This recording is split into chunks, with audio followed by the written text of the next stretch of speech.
are things, my friend? What Good. is How are you? In progress. my man? Looking well, looking well. Okay, so and yeah, I think we've got V connecting now to audio. I think we've got you, V, Hi. right?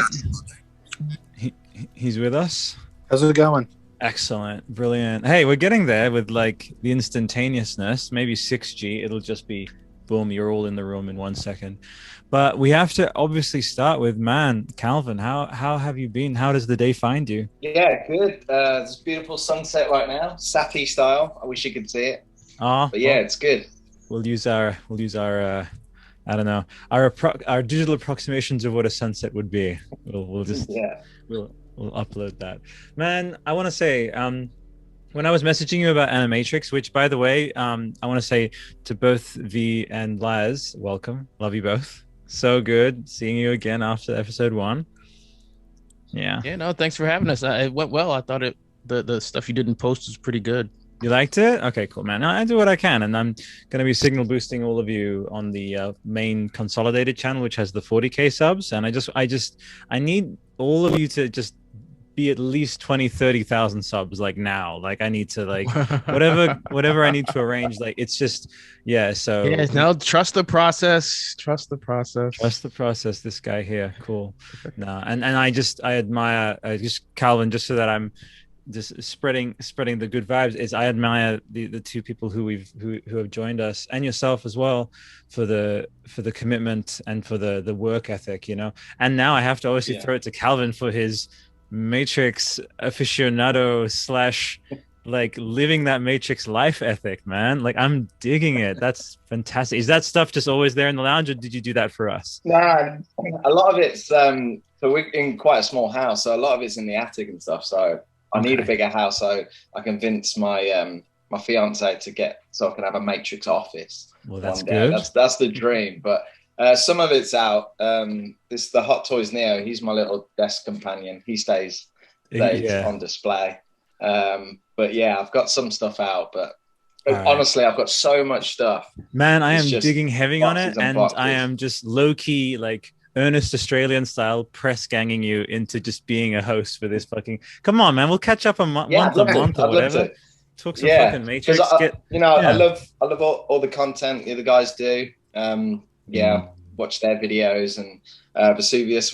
I think he actually made a mask from the Matrix Online and sent it to me, which was cool.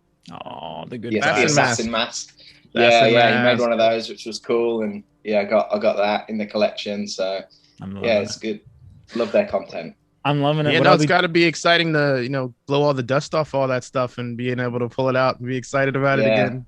Laz, dust that will never resettle, because I swear, is there even a conceivable, I don't want to be arrogant here, but is there even a conceivable permutation of time space or the eventualities of the cosmos where the fucking Matrix ever goes back to what it was, which was this dormant thing?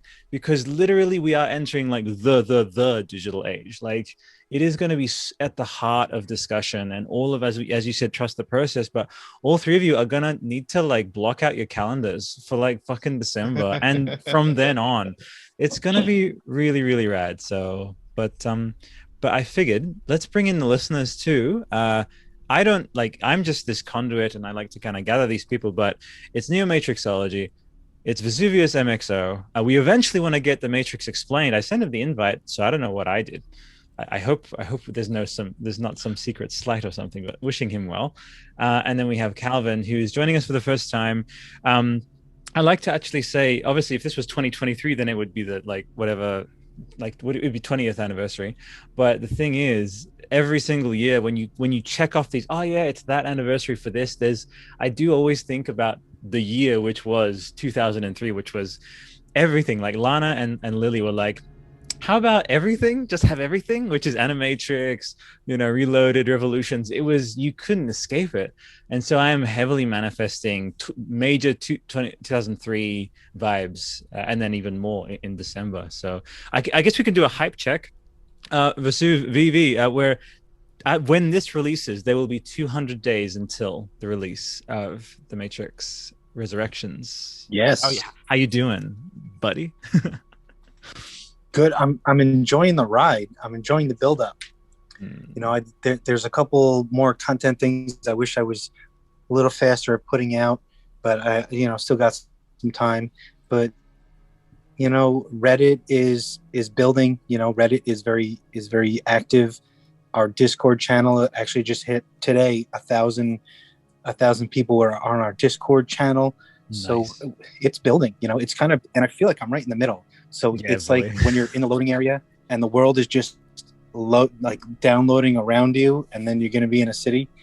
That's kind of what it feels like. I want to take it, like, listeners, this is Vesuvius's mind at all times inside. This is just the Don Davis. That's it. He's just constantly living that. And you and Laz definitely are these core pillars. And now I've met another pillar with Calvin. We'll keep doing the hype roundtable, but that's cool to know. I'm so glad. I'll actually put the Discord link. If you send it to me, I'll put it in the description.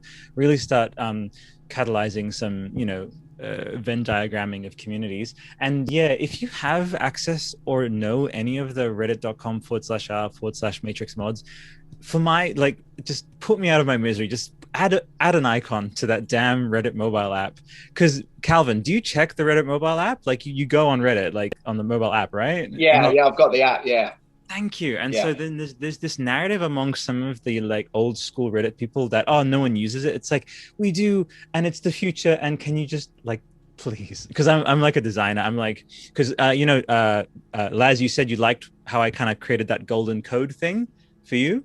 Yeah, the icons. Exactly. And like, I just love designing them. So I'm happy to, I've done a bunch of community. I did the one for God of War.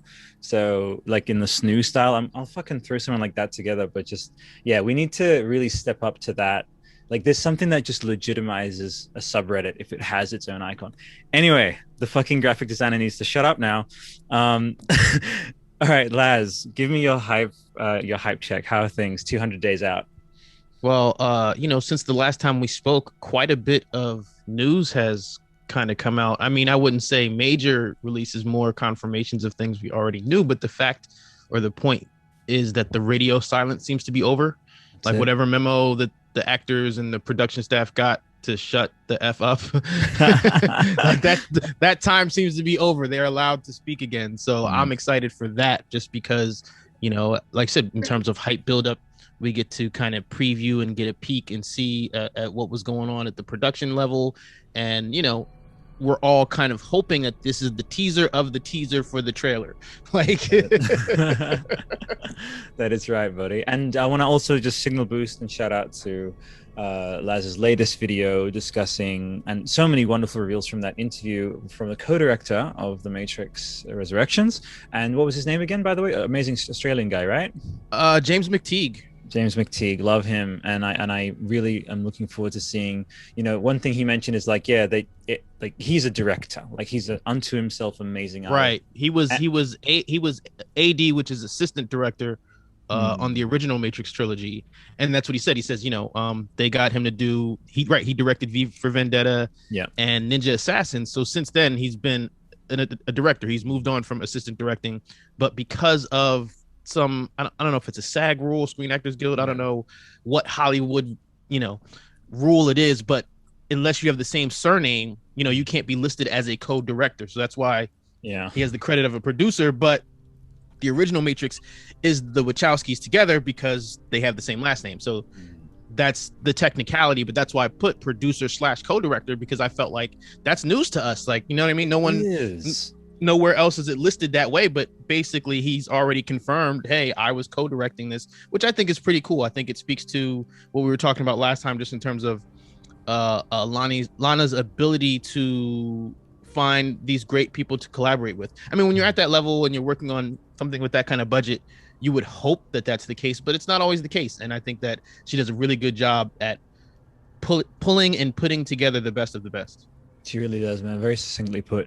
I've actually put feelers out to speak with him because he's like local Aussie guy. So I just want to, you know, I don't know if he's come back. Oh, that'd be awesome. Yeah. And so then, because we've had a couple of, we Daniel Basudio on God of War and stuff. And I'm just always just chiming in, seeing, because that lovely democratization of the modern age. Is just you just reach out and see, and then it'd be great for all of you to have questions. And you actually you mentioned Alexander Himon last time we spoke. That's right. And feelers are definitely out for him too. And like I am please, because I was doing some creeping on his Instagram, and he's like I think right now he's like in Princeton, which is not far from me at all. So well, dude, exactly. So we're vibing it, and so then as you know, Zoom can get as huge with the screen as possible. Like Eric Andre did like 2,000 people on a Zoom, so like there'll be plenty. Everyone from the Discord can join. Whatever. We'll figure it out. Maybe we won't crowd him too much, or crowd either of them. I think you four definitely, and we'll go from there. But right on, man, I'm digging it. Keep going. If I have to sacrifice my spot for a James McTeague or an Alexander Himon, I will be the lamb. Bro, you will not. You're joining, bro. It's the Matrix siblinghood, brotherhood, sisterhood. Calvin, now you're joining us for the first time on the second episode of Onwards Forth into the Eterniverse of like it just is gonna be this unending hype train. That's the thing, Calvin. I'm about to ask for your hype check, but will the hype ever die down? Like it's just gonna keep going. Like how are you with the 200 days out? Yeah, I'm pretty excited. I most days just googling Matrix trailer, hoping that something comes up. Disappointed every time it doesn't, or someone's made a fan trailer and it'll say Matrix trailer. I'm like, oh, is this it? And it's not. Screen rant. Oh, this is the reason why Lily whatever. It's like, come on. The fan trailers are killing me. That's why you guys, when it comes out, like blow my phone up. I will not be mad because I just can't keep I said that disappointment. I can't keep doing it to myself every day. It's pretty tough, but I'm hoping for that, or just a teaser poster, just something soon. I'm really excited. When I first heard they were doing a fourth, I was obviously really excited. A part of me was like, can I financially afford another one? Because I'm gonna have to get everything that comes out. But that's soon. I was sure. I think you should really take a moment, just because it's not something you can take for granted. So your fiance, we just want to like thank you for like. I mean, like setting up the whole thing in the lounge and stuff, and like again, my fiance as well. Like I just did a big cull of like a lot of the vinyls and collectibles stuff, but I am an hapless art book guy. I have all the art books, and so I will. At one point, I'm sure they'll release like a full, beautiful premium art. But do you do the art books, Calvin? Like the making of the Matrix and all that? Like I've got a few. Obviously, the Matrix one. I was hoping they'd do a second and third, but they didn't. We'll get there. I think there's even on one of the back pages it hints that there's going to be another one, and they didn't do one for whatever reason. But I've got the Tron Legacy art book, which is beautiful. Some of the Star Wars ones. I'm a big art book guy as well. Well, Calvin, I think our ideal lens through which to take us all the way back, because it is Animatrix. We'll obviously go in and out, and the thing is, what I do with the Dune podcast is we're scrubbing through, and we'll do this. All four of you are joining me for the first teaser or whatever, even if it's fucking 20 seconds long. We will find a way of doing an 8-part series on that 20 seconds. I'm not kidding. With Kojima, they had an 8-minute trailer. We took 1 minute at a time, and then we just used every bit of imagery, not in some fucking crazy obsessive fanboyish way. We just actually looked at the cinematography, like the symbolism, all the different artistic choices, which these. This art is like, it spends hours in editing bays anyway. For us, to an editor, we're going fast by analyzing it that like slowly. So like I'm pre-booking all of you for that, the gigantic whatever. Like with Dune, I'm calling it sifting the spice, right? So you're just going through, and so when like we're gonna use the Animatrix discussion to dip into some of the Matrix 4, because as we know, I would even say, I don't think anyone can really at me about this, Laz and V, is the Matrix one of the most cohesive, outside of maybe the Mignolaverse or whatever, the most cohesive just material where everything is just so unified across mediums. Like I think they really pioneered that way ahead of with the Enter the Matrix, or the Animatrix and stuff. Like I'll open that up to the forum actually. It's like they really had that sort of sense of the integrated, connected world, probably because the connection is such a theme for the Matrix. But am I wrong in that like I still think that they're one of the most cohesive. There's been no like Legends type canon reboots or anything, but Well, real quick, because you mentioned the story art, or what is it, the Art of the Matrix, that book. The storyboards for Revolutions and Reloaded, the storyboard artwork is in the Ultimate Matrix Collection DVD extras. So I don't know if that's why they opted not to do the book. I don't know the details of why they didn't put that to print, but if you just want to see it, that's where you can see it. Thanks, officially. But to answer your question, yeah, I do agree. I think that they, in a way, kind of pioneered that connection across mediums. Like you said, there is some Star Wars stuff. I don't know when that started. I can't say that I'm that deep in the Star Wars universe to give you dates.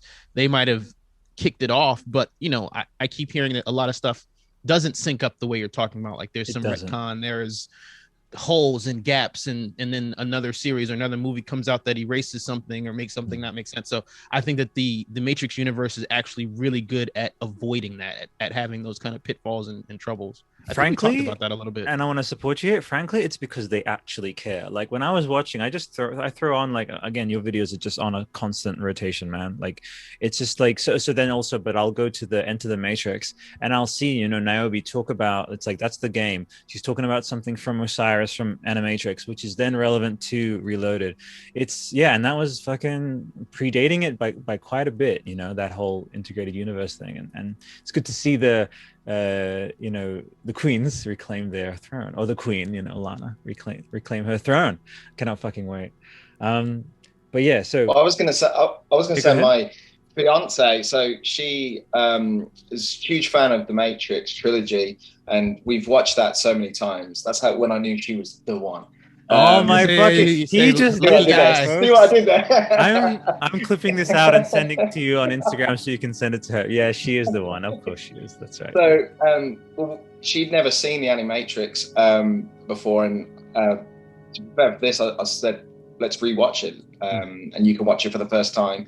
And then I was pointing out all these crossover points, and then showing her like clips from the game, and to say this is where the package was picked up by Niobe, and all these sort of links, and she was just blown away by it all and absolutely loved it and how it crossed over. Two things, man. First of all, I am the rudest because I should have checked at the very beginning how you're doing with your, because you mentioned you were feeling sick. I'm so sorry. Like, oh yeah, I'm all right. Yeah, I've got a bit of a cold. Okay, cool. All right, nice. Not coronavirus. I had a test. No, it's cool. Good. I just we care about you, man. Across the continent. Yeah, thanks. We really do. I'm good. Okay. Number two is so you're saying that you watched The Matrix in preparation of being on the show, or I don't know, the Animatrix? I don't know. Like, was it just recently? Yeah, the Animatrix. I was like, I'm going to be on the podcast and we were talking about it, so let's just rewatch it. Well, we're very chuffed. So. I think V, I speak on behalf of all of us. We're pretty chuffed that he did that. Pardon? I just like to chime in with V sometimes, because remember, V is constantly connected to the golden code. He's like at all times. Like that. And so when I summon him back, I get this, what? Very Keanu, what? I love you, man. I was saying, so we're very chuffed, which is an Australian or a British expression for like, we're honored that he watched the Animatrix in preparation for being on the show. Yeah, I dig it.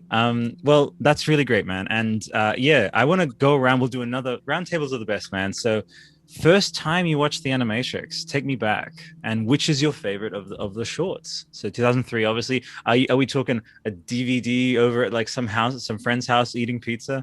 Like, what was the setting for your Animatrix experience? Well, okay, so I did look up the release date, and I believe it was June of 2003. So it was I think it was about a month after Reloaded. And because Enter the Matrix and Reloaded came out on the same day. So I remember going and picking up the Enter the Matrix, going to watch the movie, and then going back and playing the game. But Animatrix, I don't recall, but I remember where I was at the time, and I had just finished up college, and I was living back with my parents. So I had just all my stuff up in my room. You know, I had the TV that I never had growing up. So I probably just put it in my original Xbox and played each episode one by one. I really like World Record. I would have to probably say that World Record's my favorite. It's just standalone. It differentiates a little bit from the the cinematic universe. So, one of the first questions is like, does this actually fit in the Matrix storyline? And then, in trying to come up with an answer for that, because the agents are a little bit different than like, Agent Smith, Agent Stone, Agent Brown. They're a little bit different. So, just trying to answer that question, I wonder if it was like a different version of the Matrix. But in this one, the main character, the runner, actually wakes up and they shock him back to sleep. Yeah. So it was interesting that you have a self-substantiation, someone waking themselves up through their own, I guess, willingness to wake up and realize the truth. But then the machines, just bop them on the head and put them right back down. I think that was extremely symbolically powerful for me when I saw that. Obviously, the animation style at the time, I was edgy. I was like, well, I was such a big Vampire Hunter D, guy. And so then that one, I obviously like that one more, that animation style. But for World Record, I mean, just that sense of freeing yourself is just so appealing. I think in many ways, because even though the Matrix is about finding your tribe, finding your community, in many ways, there's an initiation that like you have to make that step yourself without a Trinity, without a Morpheus, to like go into those deeper realms of like considering yourself, inner and outer 360, just like, gosh, I wouldn't even say diving in. It's just realizing you're one with everything, in all directions. And so I think that's what, when he is doing that, and he's like literally, and obviously who knows if we are in a simulation or whatever, but the thing that I equate with the world record is that to have pushed yourself so far. And I frankly, the animation, Calvin, you remember that animation, how it's like the veins busting and his limbs stretching, like fuck. And it just really gives you that sense of like, he's pushing himself literally beyond the limits of everything, beyond any limits. And that's why he got a glimpse of the real world in that way. Thank you for kicking us off with that, V. Definitely. Laz, your chosen short, and then maybe a little anecdote about the first time and where you were, and go for it. Well, yeah, no, getting a little long in the tooth. I don't remember, because V brought up the release date, and that was the thing. From my perspective, it wasn't really advertised. So I know that I saw it the year that it was released. It was released straight to DVD. What I'm not sure of is if I saw it between Reloaded or right after Revolutions. But either way, I was in the mall with my roommate, who at the time ended up being my faction leader in the Matrix Online. Awesome. So we were like both Matrix fans. We saw the second and third one in the theater. And we were at the mall, and it was either like a Sam Goody or a Spencer's, or it was just on a 4 foot tall rack. That's right. Yeah. And it was like, dude, what's that? Are you seeing this? Is this real? What is this? You know what I mean? Like, there's anime that is Matrix that is official. What's happening right now? Buy it right now. Don't waste any time. We went back, we watched it all the way through. Watched the extras, loved it. First impressions. I mean, the second Renaissance is just so key. It's the major reason why I tell people they really should watch. In my opinion, if you're going to pick an order, you should watch The Matrix, then the Animatrix, then Reloaded, and then Revolutions, mostly because of the second Renaissance. I wouldn't say that that's my favorite, but it's, I think, the most important in terms of structure and preparing yourself for the reconstruction of Reloaded and deconstruction of Reloaded and reconstruction of Revolutions. I'd say my favorite is Matriculated. I think it was the last one. For a reason. I know that I'm biased because I'm like a hardcore, I don't want to say hardcore, but I am a Peter Chung fan, not knowing that I was such a Peter Chung fan, because he worked as an animator on like the Rugrats and I think like Teenage Mutant Ninja Turtles and like all these old cartoons that I grew up watching as a kid, and the main one being Eon Flux. That's a world that he can completely see what I mean? on his own. So and Matriculated really has that Eon look. So I think that gave me a little bit of bias there, but just from the story, I just really loved what he did with it. I really loved, he intentionally flipped it, and they explain it. What if we immerse the machine in a dream world, and what are the ramifications of that, and what would that look like to a machine? And I think the even deeper level is, when Alexa, towards the end, spoiler alert, when the machine plugs her back into the simulation and she realizes that it's just her and the machine, and then all of her friends are gone, and that whole thing. And to me, I mean, because I feel like the ending is open to interpretation, but the way that I interpreted it was that she'd rather die than be alone with the machine, whereas the machine that was convinced by their facade would rather protect and be with her.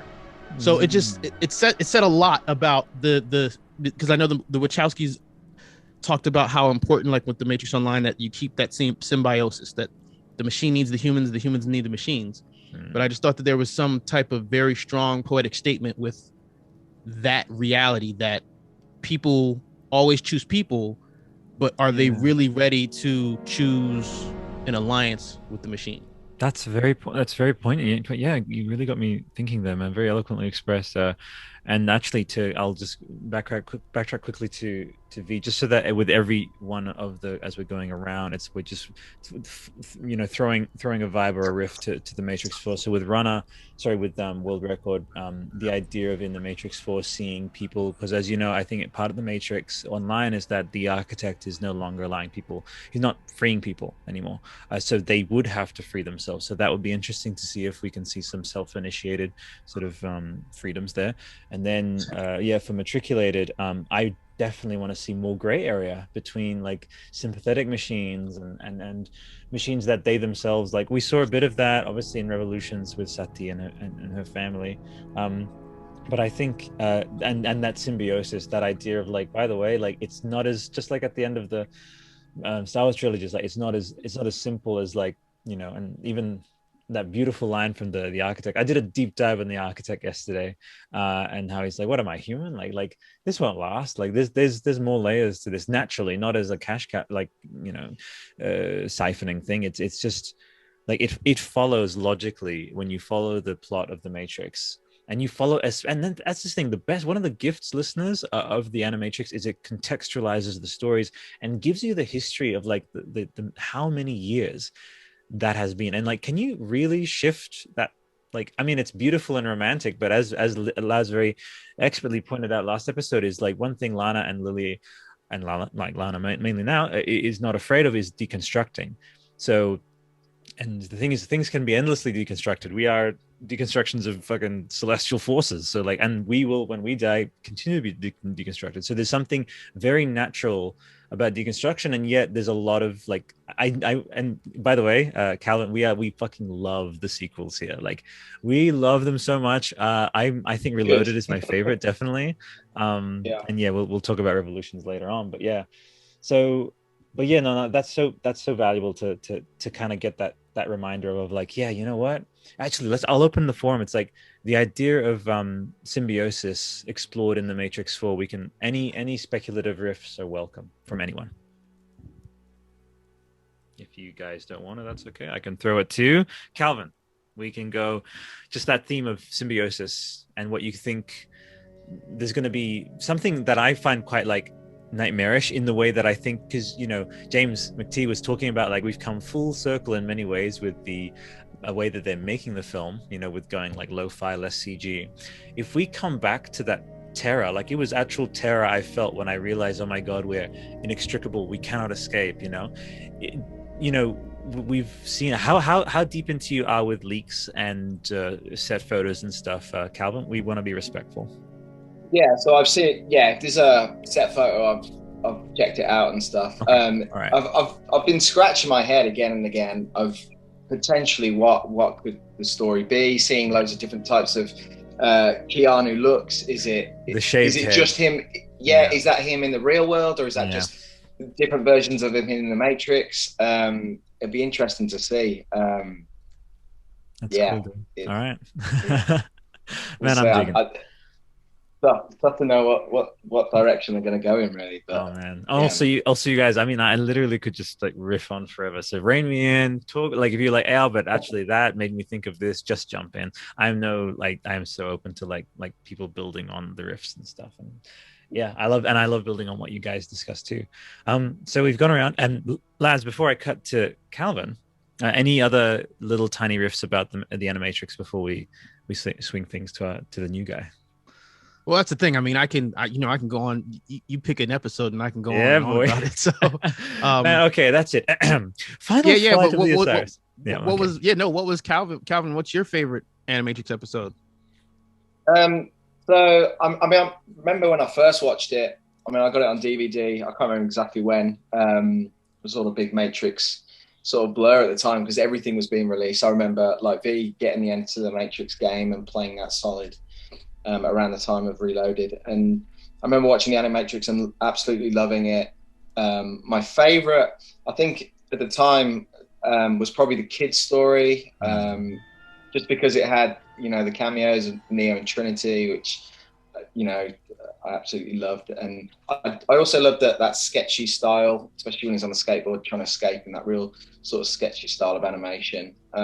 Matriculated is my favorite animation style because of Eon Flux. I remember when I was a kid, staying up late and watching that. I think it was on MTV. Oh yeah, Liquid TV, baby.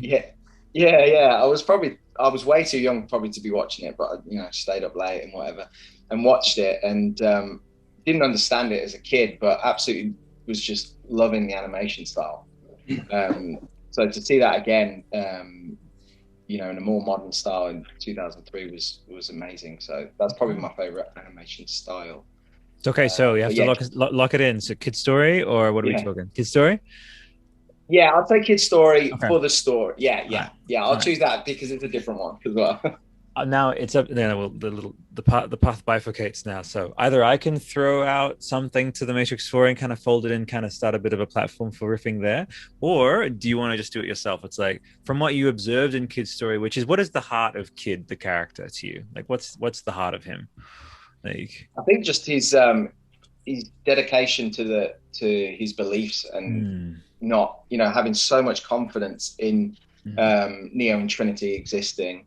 And that's sort of the end ending on the computer with the "You are not alone," I think is amazing. I think it's an amazing message, and I think it's real powerful today as well. That's so right. Back then it's really powerful, but to do with mental health and everything that we're a lot more aware of these days. I think that was such a powerful message and real stands true today. And I think out of all the episodes, it's one of the main ones that has essentially a happy ending. There's that moment where you feel like, oh no, he wasn't free. But then you find out he is, and that's, I love a happy ending. I'm a bit of a me too, man. And look, a lot of people rag on Kid, but in the, even when he's like for Neo and shit, I'm like fuck yeah, dude. Like as it, and the thing is, he is us. Like he's the fans. Like it's the idea of us. It's like, if you want to put it like the Matrix fantasy of like, you actually unplug, and as if you wouldn't be insanely fucking grateful and hyped out and like there to support him. So what I would love is actually, I'd love character like that, or just that continuation in Matrix 4 of like people anticipating Neo's return, because there was that sort of saintly vibe of like, even while he was alive, like coming back, and the laying of the dedications and stuff. Little brackets, shout out to Laz's channel. Please go look at the commentaries, right? With what's his last name is West. I forget the Dr. Cornell West and Cornell Ken West. Wilber's commentary. Yes. Yeah. And so they do the commentary, and they were talking about the laying of the gifts and these things. So what you made me think of, Calvin, is this idea of when he does return, that there will be like, obviously there will be some reverence for him. There'll be a sense of, and what I think they can do it tastefully, because there is, as we know in memedom nowadays, this idea of Keanu being this angelic, kind of timeless, very kind being, is like, oh, what comes after we die? Keanu's like, all I know is that the ones who love us will miss us. Like he really is very Neo-ish in his way. So I would love for there to be a tasteful kind of allusion to the love that the world has for Keanu in Matrix Resurrections, and the Zionites, that kind of continuation of maybe just that holding of the vigil for his return. Rocco from Mega 64 talked about like he's in there, like he was integrated, so Neo is alive, he's not dead.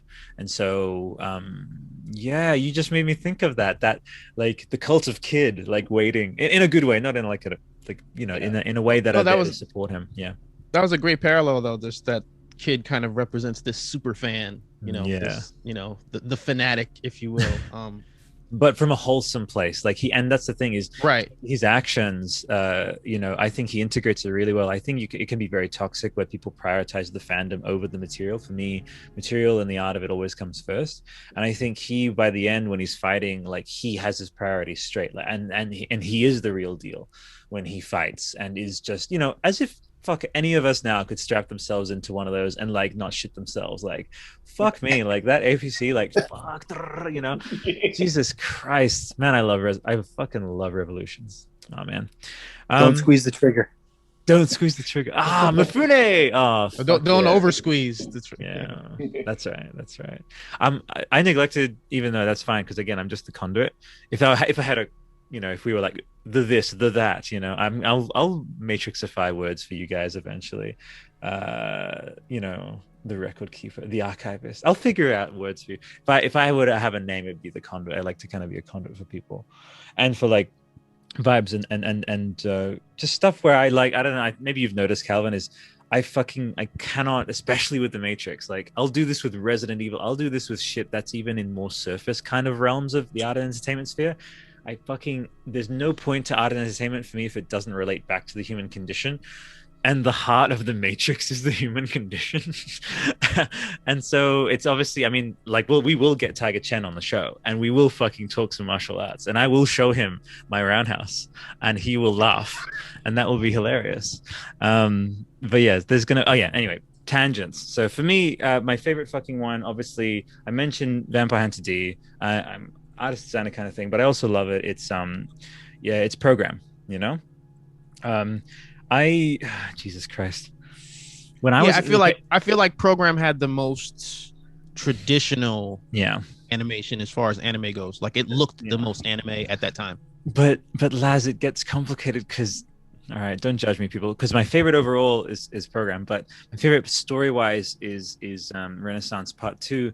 And I would actually have, like, I don't know if you call them daymares, but just that vision of these, soldiers being just plucked out of their suits. It was fucking terrifying. Yeah. Dude, you are not alone. Now, I would say that it didn't, like, I didn't feel any kind of way about it, but I've seen that comment literally hundreds of times where people say, dude, I saw this when I was a kid and it scared the hell out of me. Fuck out of me, bro. And it's like, I'm integrated now. It's fine. But just that idea of like, oh, no, like, this you had, and that's the fear. And then Calvin, I want to say, and back up V and everyone we've riffed about this. I think we all agree it's like we won't realize when it's too late with technology. That's what Elon is scared about, because by the time they strap themselves into those suits to fight back, man, it's fucking 50 years too late. The AI had already started building contingencies. It's like, you fucking pathetic little flesh bag, come on.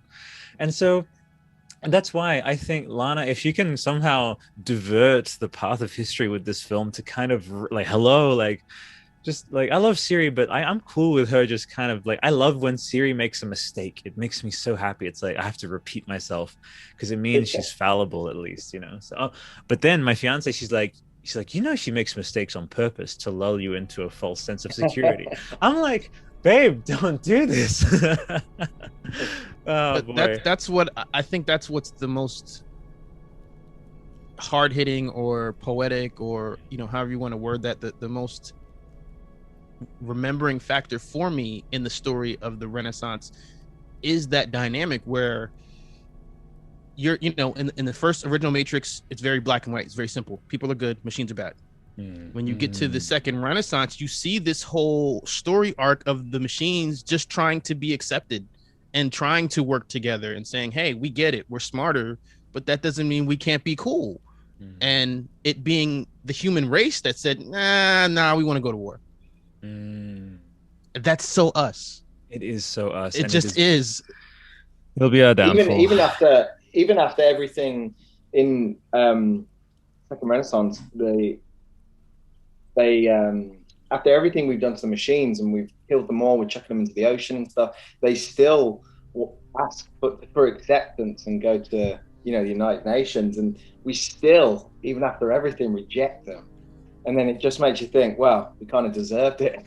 Well, in a way. We really did. And the thing is, I love that, Blade Runner is like a sibling to the Matrix in many ways, exploring what is human. And I just think, fuck, like later on I handled it better. Like at one point, sure, they swear at them and they call them skin jobs and shit like that, but it's not like they fucking threw them in the, like they're integrated, like they're in society, and it is a mostly accepted thing that, you know, life is this idea of humans being the sole exclusive, like, no, like life is a series of electrical signals, and if a robot can replicate that, they are alive. It's as simple as that. There's no, you know, dogmatic thing of, yeah, no, the Matrix, sorry, the Wizarding World explores this too about pure blood. It's like, fuck you. It's like, I'm just who I am, you know? So yeah. Now, what I will say, in fairness, though, we do come to find out in the Matrix Online, and actually there is a quick reference to it in the Animatrix in the Second Renaissance. It's like one of the news subtitles. There were human sympathizers. There were humans that protested with the machines. So it wasn't every human saying, okay, all the machines are bad. Laz, sorry to interrupt, but the listeners, just like me, because I'm also a vessel for the listeners, can you tell us if there was a lore thing, which I think either I've missed it, or were they given, these sympathizers, were they still integrated but accorded at like beautiful positions, like they were born into the Matrix as like saints, or I don't know, like leaders or whatever, like these? I'm going to have to parlay We this can't one. say. Yeah, Okay. I was gonna redirect over to you, V, because this is we're talking your realm now. This is Matrix Online. All right. Spoiler alert: this is oligarch arc. Go. Which, you know, I was there, but I kind of was in my own, you know, like fan fiction space when that storyline was going on. Okay. So it's not clear. So I really can't say it's a spoiler, but there is some speculation by the players at the time, and I believe it was actually originated from the development team that implemented the story, that these human sympathizers play a role. And I don't really want to get into it too much, because if this plays out in the new movie, or hopefully the new content that comes in the future, it'll be a cool discovery. But yeah, those human sympathizers very well could be special to the machines. Wow. I think, folks, I can speak on behalf, like, just ratcheted up the hype. Also, I didn't do my hype finger on the pulse. I mean, this is my quasi, I mean, it's cold here in Canberra, but with the beanie. Basically, if you can just wear a wide jumper and a beanie, it's like, it's your real world cosplaying for the fucking, you know, when, like Nebuchadnezzar crew. So fuck it, there you go. They make it easy, you know. Thank you, Lana and Lily, for just, you know, the lazy people who are just like, okay, hey, I'll just literally throw on, I'll throw this in the washing machine with some razor blades. That it'll break my washing machine, but then that'll be how I just watched it again. The fucking production value on the original Matrix. Have you seen it recently? I'll throw it to Calvin. Have you seen it? Like, just the original Matrix? Yeah, I watched it a couple of weeks ago, actually. How do you even go about, like, with, and that's why we're gonna get set designers, we're gonna get like the long time, like, people. I'll be like, how did you fucking tease out that leather to make it look like it's fucking 100 years old? Jesus Christ. Like, so, and then hearing, you know, set stories from the set and all that good stuff. So, Laz, I'm on a tangent. Help me. Bring me back. You gotta bring it back. Well, I was gonna say, just when you were asking about the whole sympathizers and the oligarch arc, I like to call it. Me personally, I don't think that's going to be in the Matrix 4. I don't think they're going to go that deep down the rabbit hole for the sake of the people who weren't there. But I do think that there is going to be some type of, you know, nod to or nugget or reference to something that happened in the Matrix Online. Like, I feel like if they don't, that would be out of character with how all the other media is linked to each other. You know what I mean? I feel like to then kick out the Matrix Online and not make any references to the story, that just doesn't seem like Lana to me. We'll as always, Laz, V, and Calvin, you guys have really catalyzed amazing just points of discussion to open up, and now you've got me thinking about what will be Lana's and Alexander's and what's the third co-writer? I need to memorize his name too. He's amazing. David Mitchell. David Mitchell. What do you think would be their level of leniency towards the initiate coming into the Matrix for the first time? I disdain completely like contrived expositional dialogue, so I'd be checking my watch whenever some character is like clearly saying this to, to introduce, or do you think they are just going to go straight into from? It's like, no, it's on you to watch the previous films. Frankly, I don't think I lean towards that, because the Marvel films don't actually do that much recapping at all. It just goes from, it's like an episode of a TC. It is incumbent on you, and it is on you to go for it, B. Right, to keep up. Yeah, well, I was gonna make a joke about like a scroll like Star Wars, but then maybe it could just be like the code falling in the beginning, and that'll just catch you up. But okay. Shit. Calvin, did you just get hype like me just then? Imagine, just like, you know how Blade Runner 2049 begins, and you started as a joke, but just imagine the code coming and like the words appearing about just like where we're at. It's like, you know, fucking 18 years ago, or 19 years ago, Fuck. Now, Jesus, V, thanks. Now, if that doesn't happen, I will just be like, fuck. Nice. And that's what I'm saying. Okay, go ahead, V. Finish your thought. Oh, well, I'll create a fan trailer for you if you want. Thank you very much, V. I will shout out you on PayPal. I'm always PayPaling people. People need to, okay, if you're a creator out there, I'm actually going to ask for all your emails. I'm going to do the same. It's just for the people you love, just send them whatever, like a fucking tip. Just do it. I want to normalize the fuck out of it. Like paypal.me/whatever. And because the thing is, I think it's because of the age of Patreon. It's like, okay, say people don't want to maintain a Patreon. Well, why should that stop me from like chucking my dude V, like, hey, here you go. Cool. Oh, thanks for that trailer. You know? Anyway. No, I hate that you said that, because I've been like really debating the whole Patreon thing. You know, it's like always like Patreon versus what's that YouTube channel membership, and it's super chats. You guys need to do, you and V, frankly, like I would just super chat you constantly if you just did the YouTube. I'm at 40k subscribers on the main one. For some algorithmic reason, I still haven't done like the monetization thing. Anyway, the machines, who knows what plans they have in mind for us, you know? But I just in terms of like what you're saying, like making extra content and stuff like that, like to me, that's not even like the debate for me. It's like, you know, like you said, I mean, because like Patreon is kind of separate, so you have to like go over there, and it's just like, I don't know. I haven't come to a decision. That's why I've just been coasting with it. Frankly, no. Okay, so I'm. This is again, you know, I have no like. It's only episode 2. I have no actual basis in terms of longevity of knowing you to make such a. I'm pre-framing it because it's gonna seem very arrogant, but it comes from love. If you guys don't, in each of you, you're like Calvin, V, Laz, your YouTube banners, by the end of today, I want to see a fucking little PayPal symbol, because you can add it in the banner, and I'm gonna fucking send you guys shouts, because the love has to flow, and money is fucking love in the form of electricity. Okay, so just get over it, you know. So please do. Okay, well, man. Okay, I think we've done all the roundtable for the man. Like, I fucking love the Animatrix. Let's open it up. We obviously live in a post-Animatrix and also post-Love, Sex, Robots world. Fuck it. Let's collectively manifest this. Give me a temperature of what we're going to see in terms of intermedia, but will we see a spiritual successor with people coming together? Age of the algorithm, age of the fucking hashtag, which, by the way, isn't it? It's inconceivable that the Matrix preceded the age of the hashtag. It's insane. I want to see, like, you know, I don't know, open it up. V, you can take it, maybe like ground me on this flight that I'm on. Final flight of Albert's comment. Jesus, like I want, we're talking competitions, creator competitions, you know, hey, you know, Matrix 4, you know, Resurrections releases in 2 weeks, and to celebrate, we want you to create a Matrix short film, Number 1. Number 2, a spiritual successor, you know, with the age of like the Netflix or whatever, or HBO Max, the short film format, supporting like interlocking, you know, media leading into the Matrix Resurrections V, and then we'll go around. If you're vibing it, only if you're vibing it. If you're not, I can throw it to Laz. How do you think? I think I can say, when you're talking about the short film realm, I can say, all right, so specific to like, you know, officially Warner Brothers, no, I don't think that's going to come from their end. But this is what I was talking about last time.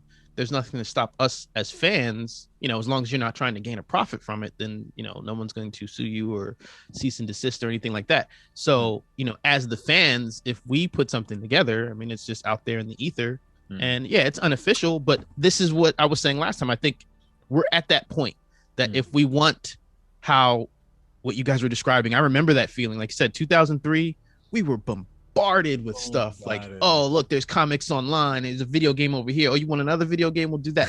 You know what I mean? You know, all of this different media, and like I said, it all tied together, and it was so much fun.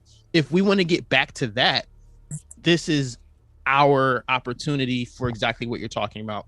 Exactly. Fan fiction, fandom, however we can. I mean, that's what I love about Calvin's background, you know, supporting, buying up their merch, you know what I mean? I mean, that's how we as fans make the statement. It comes to, you know, dollars and cents, and if Warner Brothers sees that we're out here, they're going to keep feeding us. I mean, that's just how it goes. And this is getting pushed out to every outlet as well. We need to really, you know, be the you know, they say that be that change or whatever. That's for, like, you know, the broader kind of universe stuff, and that's obviously the most important. I frankly think, in terms of media, the Matrix has, quote unquote, freed more minds and, like, set people down more worthwhile paths of self-inquiry and all of that, mixed with amazing fucking, like, action and all that beautiful. Again, I call it, just like with the Avatar, it's the Trojan horse. Is you come for the guns and the cartwheels and the fucking insanity, and you come away as someone who's like, what is reality? Who am I actually? You know? Well, and that's what's cool about it. I think Vesuvius and I were talking about this. You know, when you read the material, that's a lot of the references in the Matrix, especially some of the philosophical stuff, you're talking about some really dense material. I mean, this is like, you know, for me, like, bored on the page, I'm going to fall asleep reading this book.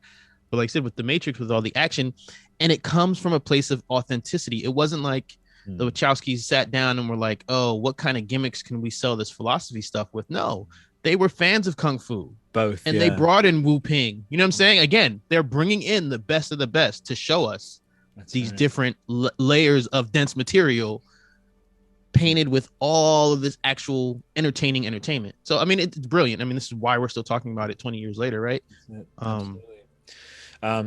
I was gonna. Oh, perfect. I was gonna throw it to you. Go for it. Yeah. I was gonna say, I don't think there'll be as much as there was last time in terms of, you know, comic books, games, and things like that. I think there might even be, maybe there'll be more films. But there might just be a fourth. What I want most of all is novels, like books. Because the one thing I was surprised at with all the possibilities for them, that there wasn't during the first three, that there wasn't as many novels and books. There was a lot of fan fiction and stuff that was available online, but there wasn't, you know, I couldn't go to my local bookstore and buy novels, considering there was, you know, ones on, you know, Assassin's Creed, you can find some, or Warhammer, all sorts of stuff you can find, but not the Matrix. And that's the one thing I'd like to see come from this film. The age of the EPUB, baby. Yeah. Age of the audiobook. We're getting it. Yeah, exactly. Yeah, I'm hoping that's what comes out. Maybe they'll do series, or like, and I mean, you got Love, Sex, Robots, which, funnily enough, when we were watching the Animatrix, Ashley, my fiance, was like, this is very much like Love, Sex, and Robots. This is, and it came before, so maybe we'll get another Animatrix style thing. But well, you know, that's the crazy part when you talk about Love, Sex, Robots. Like, when I was watching it, I felt like a lot of the animations really followed that style of Final Flight of the Osiris, which was, you know, the fantasy guys. But that's what I mean. Like I said, I mean, that was what, 2003, and I mean, it's a little cleaner, but it's also comparable. You know what I mean? Like, those guys were way ahead of their time with that CGI animation. You know what I mean? Like, it looks really crisp. Like, it holds up to what I saw in Love, Sex, Robots. That's it. Once you get a certain point, it's real, you know? And I just want to back you up on what you said about authenticity, dude. Yeah, and I think I bemoan this. Maybe it makes me sound like old and codgery or whatever, but yeah, the more we meld with the digital self, which is this age of Instagram, it's gonna be such a relief to just hear this big unifying deconstruction, commentary, and critique on the age of narcissism, the age of this, like, inseparability with the residual self image. It's so fucking important. Like, and so, like, shout out to Lana for that, and also I also just want to put this out there. If she decides to chuck a Hideaki Anno and just completely destroy everything, and that's it, she's like, you know what, I came to say one extra fucking thing about the Matrix, it's done. no more audiobooks, no nothing, and it's just this one definitive thing. I just want to put it out there, Lana and crew, like that's fine. We vibe, we dig, it's cool. It's who you are, and you can never, especially if you love the person, we all love you, Lana, we love the whole crew. It's like you can never be angry at them because like, well, you're just being who you are, you know. And but as you said, Laz, like this idea of the community and this idea of the gratitude, and I also want to put this out, you hear I'm a proponent for just like unfettered gratitude. It's important. People can also just like be a bit too conservative with like not reaching out and riffing and like talking and connecting as human beings. That's the thing, is when you use the internet as when using it, use the machines to connect instead of to sever and disconnect. That's the most important thing, and I hope that the work of my like amazing co-hosts, Jesus, I fucking love you guys. See what I mean? Like I just love you guys. It's great. You know, like you need to stay connected, and I really hope that Lana picks up on the love that there is for the Matrix. And you know what? Even if she is in the middle of making it right now, she's like, you know what? Fuck, it feels like back then because originally we were just gonna make the first one, and then the love came, you know. And someone said this is like, you know, it was the article again. You know, I shouted them before, but you better believe at work when there's nothing else to do, I'm reading Screen Rant articles about the Matrix 4, and I'm reading this article about Lily having stepped away, and then it ended on this little teaser. I was like, okay, I'll give it to you, Screen Rant. And they said, you know, if you know, Lily, you know, is seeing how much fun Lana's having. And she comes back and says, actually, shit, this laid some foundations, and we do get a second trilogy. So maybe as we come up to the hour, I'm going to do a roundtable about if the Matrix Resurrections begins its own trilogy. Let's go, V. Oh, I would love it. Yeah, I would love another trilogy. Boy, any more content that we get from, you know, the continuation of the Matrix would be great. As far as Lily coming back, I've heard that she is retired and just kind of tired with the business. That's but cool. Lana has and here's something else I've been reading, is that Lana and James have had like a different approach to this movie. The sequels, they did shot after shot after take after take after take, and it was exhausting. And this one, I think Neil Patrick Harris spoke on it, there was a lot more organic and almost improvised. So, you know, that change could bring Lily back into the picture. And if she's willing to come back, you know, that could certainly help us fans get more content. Yeah. And most importantly, it would be this wonderful thing where, you know, you know, when I see a friend, maybe like just naturally, organically, you know, parting ways with something that they once used to do, like a skateboarder. I know some skateboarder friends that don't do that anymore.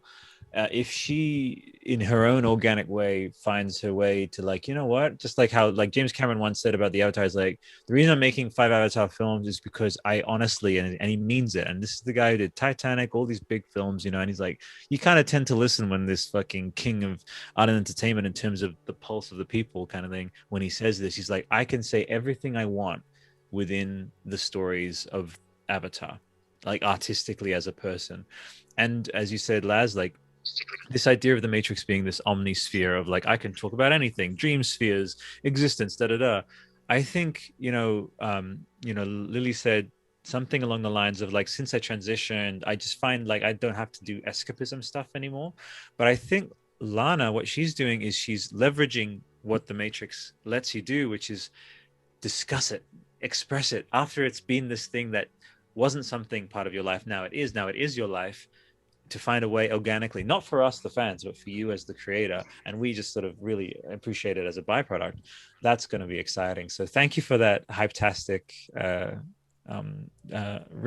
V, for sure. Laz, a new Matrix trilogy. In fact, maybe it could be called the Neo Matrix trilogy. Who knows? I don't know. Again, I think a lot's that was a shout out to you. Don't you fucking walk past that. Neo Matrixology. Come on, baby. Okay, yeah, go. No, it works. That's why it's Neo Matrixology. It's a new study. That would be a new trilogy. I don't want to get in that situation where I'm like so hyped for something and then it doesn't happen.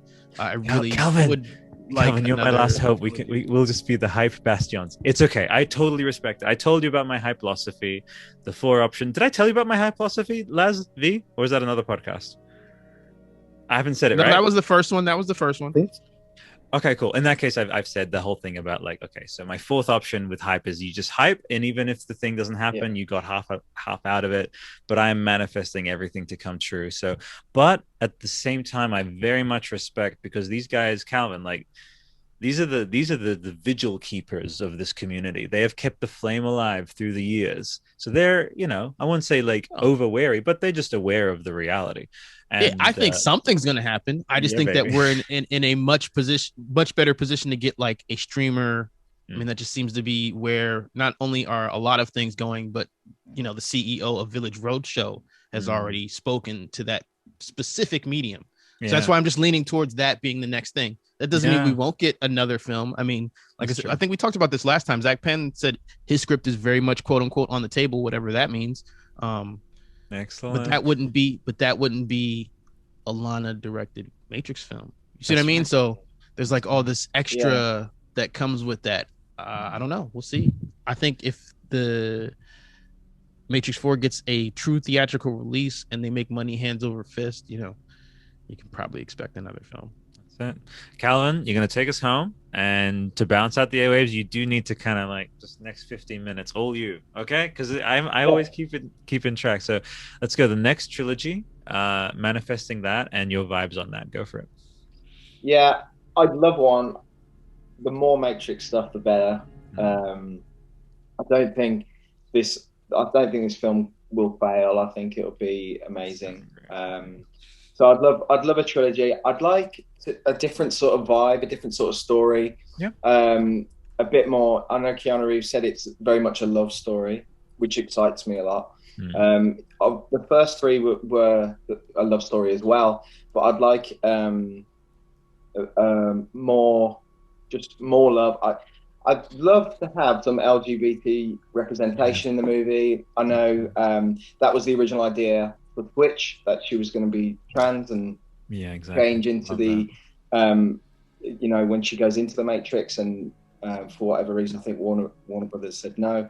But I'd love that. I'd love all-encompassing love message. And I know we've seen the Rainbow Code, which might be a thing, might not be. It would be cool if it was. I love that V's done a little like hour animation of the Rainbow Code, which is very great. Cool. I love it. So wholesome. Yeah, I'd love that. I'd love a lot more love in it. But combined with the action, we know we're going to get action. It wouldn't be a Matrix film without action. But the very core of it, I just want a love story. I want to back you up with that. So just again, and I'm going to throw it right back to you. So listeners, if you're not aware, James, he totally he was like, yeah, it's out in the open. People know about it. Like, it's actually Keanu and Carrie Ann jumping off that fucking building. It's them. Yeah. It's them. So yeah, go for it, Calvin. Yeah. I remember hearing that, and that's cool. For them to be able to do that stunt and not have someone else do it was amazing. And I think he said that they went. Carrie Ann Moss went down as Carrie Ann Moss, but and came up. She was Trinity, which I thought was awesome. Yeah. But yeah, I'll be happy with one film. I'm happy just to be able to get something else, some more Matrix. Yeah, sorry, go ahead. No, all you all three of you are just such gifts for like these seriously, for like, I cannot get this idea out of my mind, just like V's idea of how the film to begin. So James, join me on this journey, folks. So assistant director on the original Matrix, vibed and like participated in the sequels, co-director on this. Man, that next film, it's got to be a James Solo. He has been immersed. He's the heir apparent in many ways, or the co-heir or whatever. That's what I'm saying. You could have a Zach Penn script with a James McTeague direction, and it'd be fire. Like, fucking fire. I think the pieces are in place. No, and I love that you brought up what he said about her jumping off as Carrie Ann and coming back up as Trinity. I just thought that was a great little way to capture, that moment. I mean, I wish I was there. I wish I was on set, but yeah, that part was in San Francisco, and then they did Berlin after all that. So you know what I mean? It's like, I'm so excited for this. I really think that we're going to get a bang up performance from Carrie Ann Moss and Keanu Reeves, because they were both, I mean, I guess Keanu Reeves had a lot of movies under his belt, but they've still matured so much as actors, just from a technical standpoint since then. Can you So even I think the fucking performance imagine that first trailer, guys? Are we gonna fucking, to use a phrase from Tron, my friend Calvin, we're gonna derez. It's like, that's it. We will have had all these plans to discuss it, but when we see the trailer, we will simply dissimulate into fucking Golden Code and just. Oh, and there's going to be shots that we haven't seen all over it. So it's fuck. Yeah. The thing I think what I'm most excited about with the trailer is we'll get a flavor of what it's like, the story's about, the style, whether the style matches the first three or whether they've gone in a bit of a different direction. I think that's what I'm most excited about, is to see how different it's going to be, or the same. We could do one little hype tag just to end people's day, and as they're going, parking their cars, getting ready for work, podcast. It's like, shout out to all of you listening. To end them on the hype note, we can go around, and starting with V, I want to go a hyper specific, just pie in the sky, just give me a shot. And then if any of you get anything close to it, I'll fucking send you something or something. So in the trailer, and thing is, I just gypped myself, Calvin, because these are experts and they're probably going to get everything right. So I'm going to be out of pocket. V, just a specific shot, obviously not too ambiguous. So then it's just like, that there's a shot with Keanu in it. It's like, no. So any kind of idea of a sequence, just like anything that flashes into your mind when you think about that first teaser trailer for The Matrix. Again, it comes up, it's 59 seconds long. Go for it. Okay, so I actually was thinking about this a couple of days ago, and I wanted to make a little YouTube for comparison. So I think that this jump with Carrie-Anne and Keanu is going to mirror Keanu's or Neo's first jump in the jump program from part 1, the one where Morpheus was training him. Of course, he fell on that one, but on this one, he jumps with Trinity. And I think it's going to be, we're going to get some close-ups that are similar. It's going to kind of mirror that. That's my prediction. All right. So obviously, I don't know if you have audio only, man, but I literally just symbolically dropped the mic for you. There you go. I fucking love that, dude. Are you serious?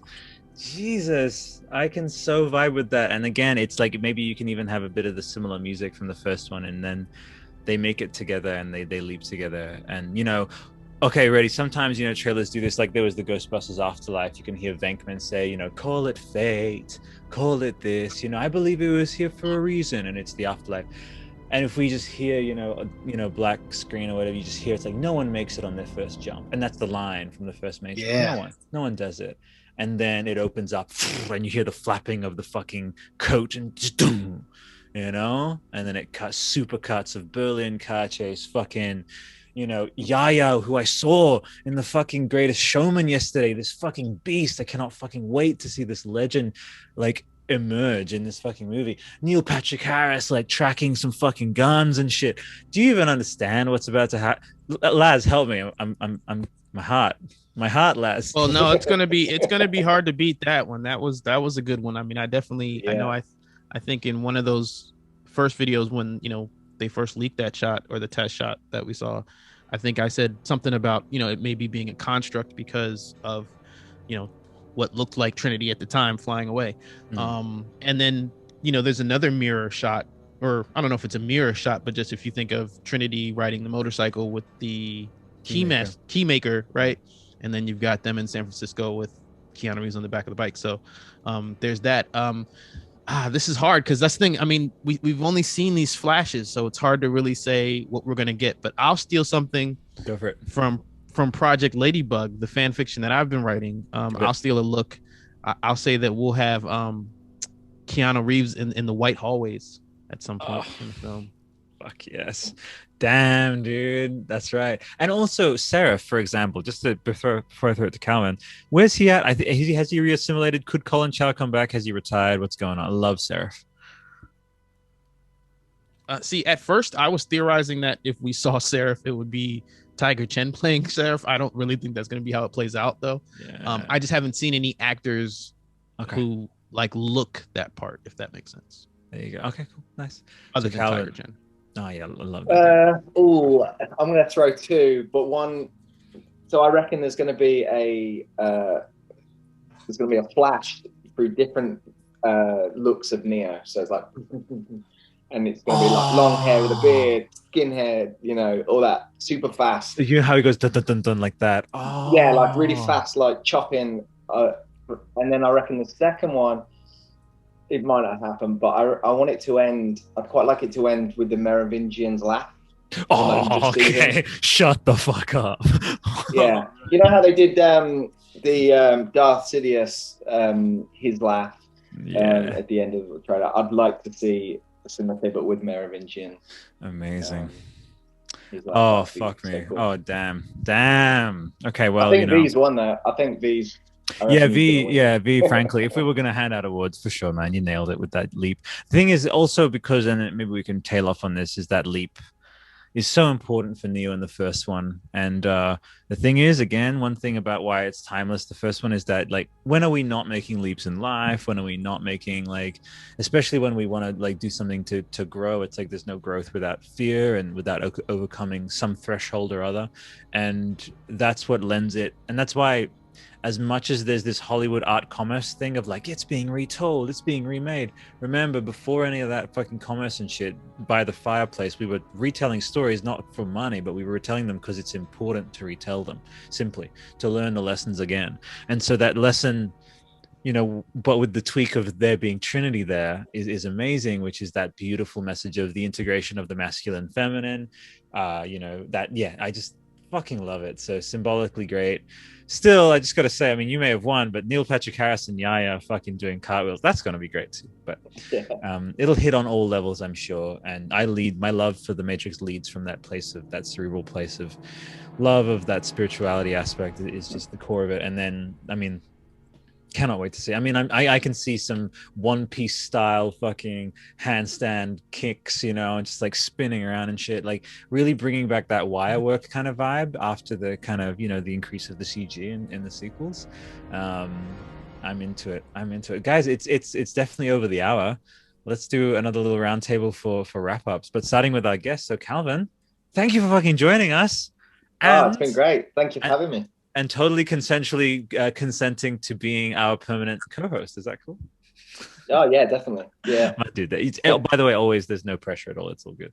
But I'm very, very glad to have you on board our little four-man vessel at this stage, just like plucking away in the corridors of the like fucking, you know, service tunnels and shit. That's gonna be rad. And you all of you need to, like, I don't know, you guys will be, you know, no video or whatever, but I know you got the Matrix code, but get some raggy fucking, you know, get a beanie, man. Come on.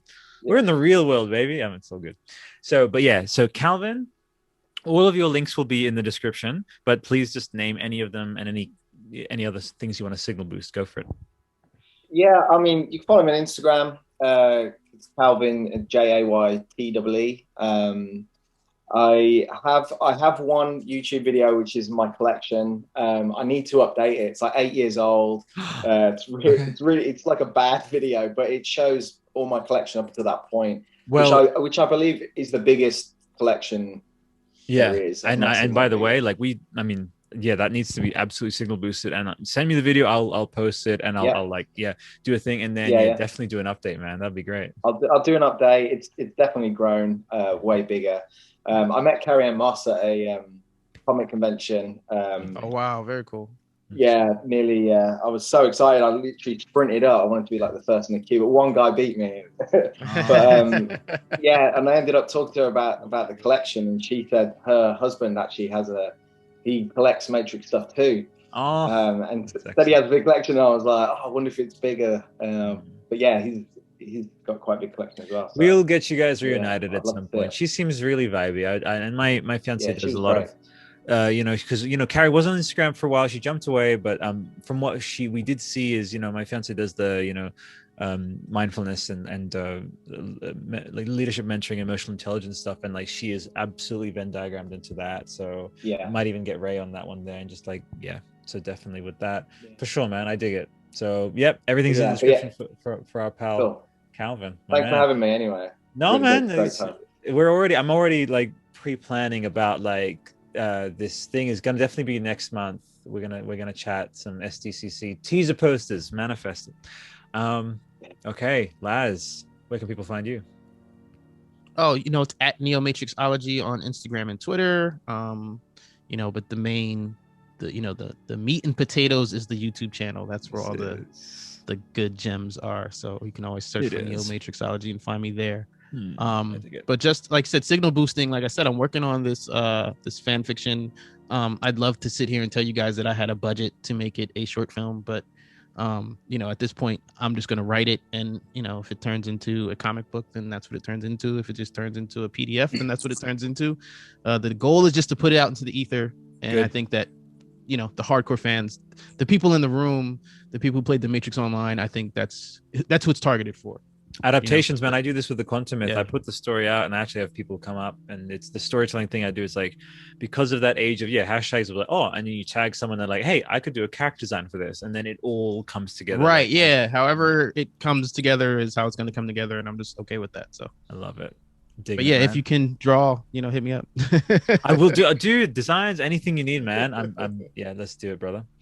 Okay, V, take us home. Where can people find you?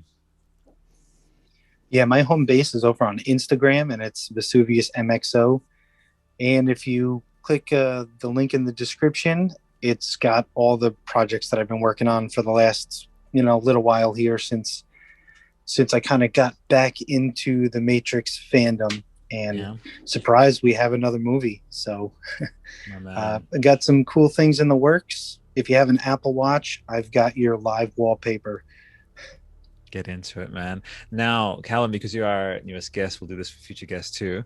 And then after that, if we don't have any new guests, I'll just throw it to someone random. So I'm very, very fucking proud of this. So I ended last episode with the fucking highway theme.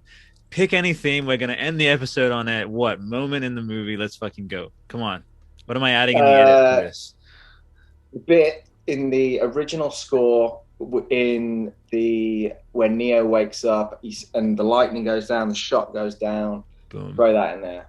Done. I love that bit of the score. And with that, folks, we will see you, in the construct. Love you guys. Bye. Take it easy. Take care, man. You've been living in a dream world, Neo. This is the world as it exists today.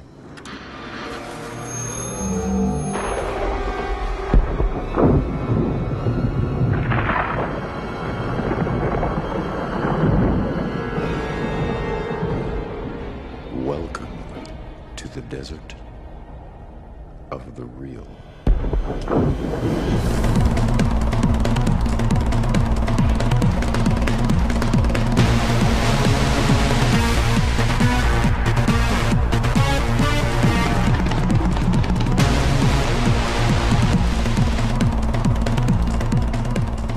Guys, it's a fucking weekend. Thank you so much for making the time.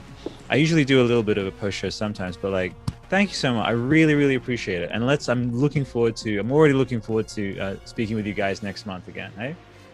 Yeah, no, it's a lot of fun. Yeah, mate. I dig it. I think what's great is that, like back in the day, I was in forums and things and doing the same sort of thing, but now with this tech and like being on Zoom and stuff, it's amazing to like all these years later to still be, as excited and talking with, fans of the Matrix. Like, I was talking about with V, like that forum wave you're talking about. I kind of missed that. I didn't get in until the Matrix Online, so I was on that forum, but that's the only one that I participated in at the time. So it's good stuff. Yeah, man, you just reminded me. And V, maybe you know some of these people. There's, I think, MatrixFans.net. There's just some wholesome thing of like people coming out of the woodwork being like, actually, I had a fan site for the Matrix, and okay, cool. And just seeing those kinds of people come back, it's gonna be really rad. So I'm digging it, man. All right, well, obviously, as you can tell, body language wise, I don't want to go to work. I want to keep fucking hanging out, but take it easy. As always, that's the sign of a good show and good people. Be well. Have an amazing weekend, guys. Yeah, take care. Thank you, Albert. Easy, You too. Bye, guys. Thank you. See ya.